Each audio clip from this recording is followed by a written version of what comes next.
смотрел сериал «Друзья»? Конечно. Обычно мы ходим с тобой в те места, которые ты предлагаешь, но сегодня я решила взять инициативу в свои руки и привела тебя в одно из красивейших и уютнейших мест в нашем городе. Ты, наверное, заметил, что здесь все в стиле этого сериала.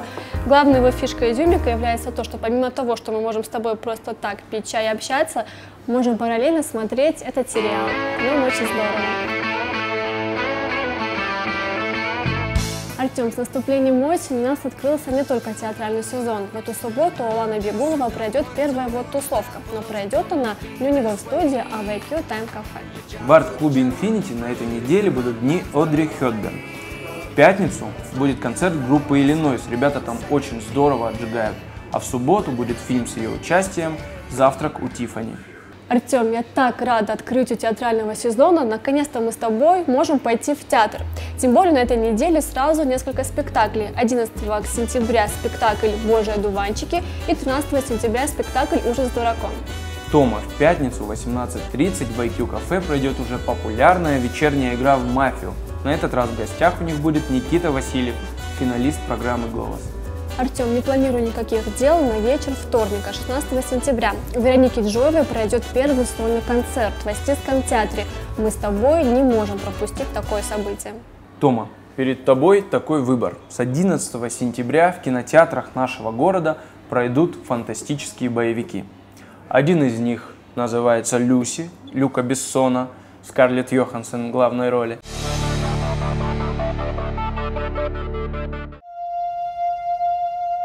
Что это было? Что вы сделали с моим животом? Что происходит? Мы всего лишь поместили в твой желудок сверток, и ты перевезешь нечто особенное для нас.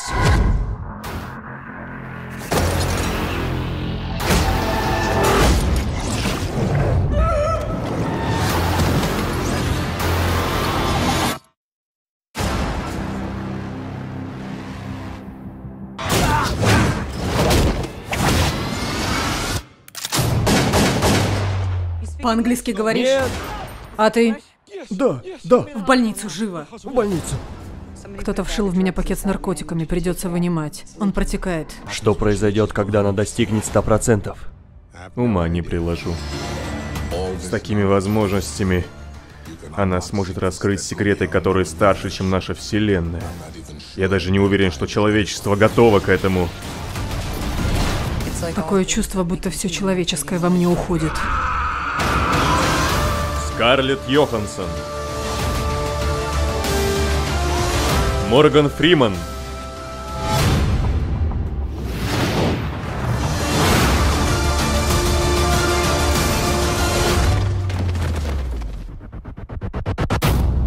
Люси.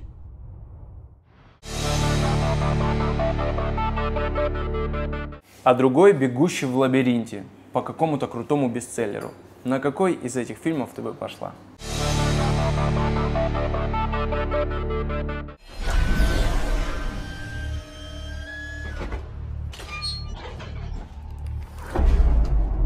Ну, новичок, пора вставать.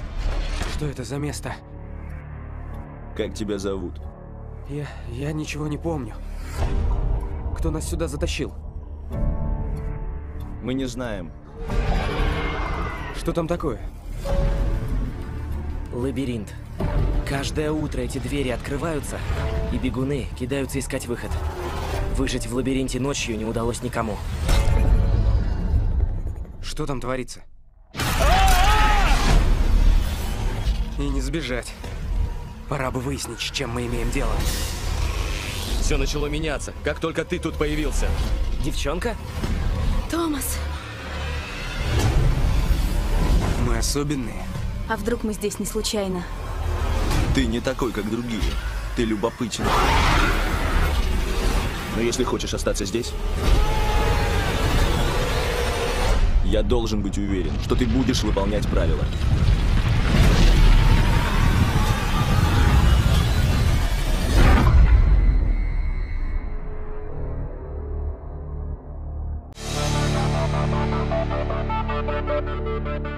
А 18 сентября в том же Остинском театре пройдет концерт под очень интересным названием «Любовь все доброе связывает и к совершенству ведет». А, кстати, Тома, с минуты на минуту к нам придет Влад Баскаев, хореограф и диджей, больше известный как Ямайка. Влад, мы знаем о твоем 10-летнем стаже, мы вернемся в самое начало. Расскажи, как ты попал в танцы? Я с детства любил очень сильно музыку, я постоянно слушал постоянно. И никогда не видел, то есть, танцы всякие, например. И мне одноклассник сказал, типа, ты видел этот клип фристайла, там, Бумфанк МС, помните, вот в те времена? Я говорю, нет, посмотри, говорит, по MTV, помните, когда у нас еще? Я посмотрел MTV, я просто смотрю на это. Я просто вижу себя, я именно увидел то, что именно я хочу, искал что-то изнутри, все время что-то во мне искал поиск, я просто это увидел. И все, у меня просто крышу снесло. 10 лет танцев — это большой срок. Что самое запоминающее из этого времени? 10 лет, то, что когда ты занимаешься творчеством, ты становишься шире, то есть твое мировоззрение, то есть твое сознание начинается шире видишь, потому что ты начинаешь путешествовать. А путешествие — это есть раскрытие сознания. То есть ты видишь другую культуру, ты видишь другое, другой мир. Я начал путешествовать, я начал, грубо говоря, в жизни умнеть, такой. И я очень благодарен судьбе, что жизнь меня связала. Благодаря этому, почему это так произошло? Потому что я все время слушал именно самого себя. Как ты нашел свой стиль и были ли у тебя за этот промежуток времени какие-то попытки экспериментировать с другими стилями? Конечно, я сперва начал с брейка, брейк это было начало, но мне всегда нравилась музыка хаус. Мне вообще вся музыка нравится, но ближе всего мне нравится хаус. Что такое хаус-дэнс? Расскажи нам побольше об этом направлении. Это опять же пошло все с Америки, то есть хаус-музыка пошла если знаете, такое направление, как диско, пошло от диско-музыки. Плюс к этому диско еще, знаете такое слово, гаспел. То есть в церкви, да, они пели. Они взяли эти пения с гаспела и пошло это через новый стиль как-то, кто-то просто случайно, наверное. Это все всегда в жизни все получается случайно. Никто заранее, не рассчитывает, да. Просто это как-то у них случайно. И всем понравилось, и пошел этот ритм, ритм хауса. И во всех клубах играла хаус. И почему появился танец? Хип-хоп танцоры просто приходили в клубы, а новый стиль пошел, и в клубах часто очень играли хаус-музыку. И они просто свои движения с хип-хопа, которые брали, просто подстраивали это под хаус-ритм. И зарядился такой стиль, как хаус-дэнс. Сейчас ты успешный диджей и танцор, но наверняка в детстве была какая-то мечта. Кем ты хотел стать? Наверное, стать собой, наверное. Я всегда все время наблюдал, анализировал, всегда у меня была своя точка зрения. И я очень круто, что я зацепился за это. И это мне очень сильно помогло. Моя мечта была тем, кем я сейчас стал. А бывает, что люди занимаются танцами, а потом теряют интерес. Как, на твой взгляд, почему это происходит? По какой причине? Единственная причина в нем одна. Просто он пытается это кому-то, походу, доказать. Я никому ничего не доказываю. Я понял, что это мое, почему я не ухожу от танцев? Потому что это моя еда. Если я не выпью воды, если я не покушаю, то мне будет очень плохо.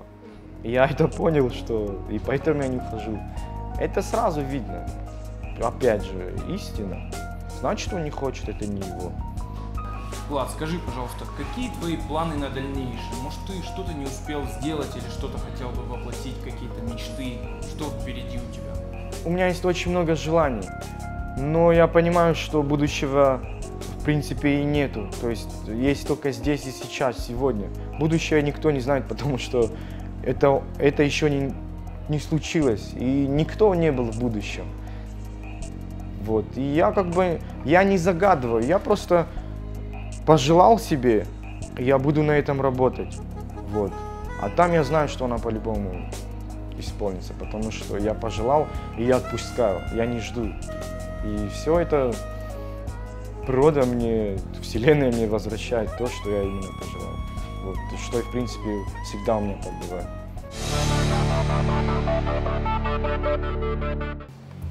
Ты сделаешь доброе лицо.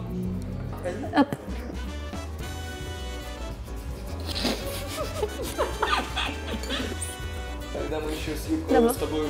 Послушай меня, у меня важная новость для тебя. Влад, расскажи, пожалуйста. Поговори, говорю. Вот-то такого-то и такого-то, такого-то будут фильмы. Артем, я так рада открыть...